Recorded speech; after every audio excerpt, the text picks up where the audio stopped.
Alright guys, so doing a little scouting of the garbage here. It's about 3 in the morning, running around like a madman.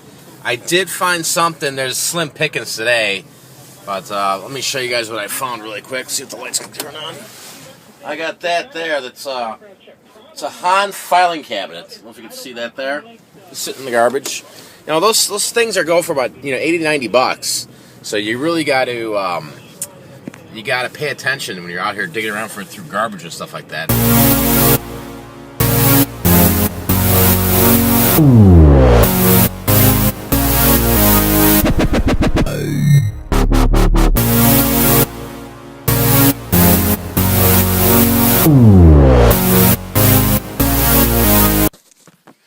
Alright, so not a bad little scrap run here. Just got this. This is the Han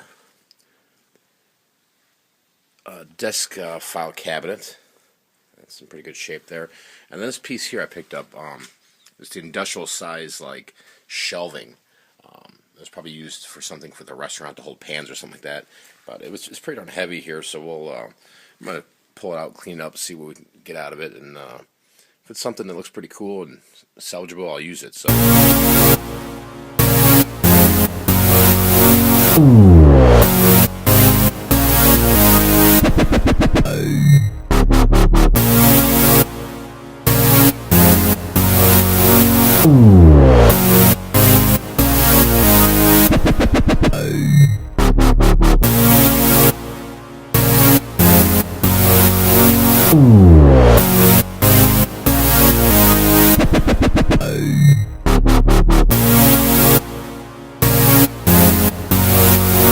Ooh.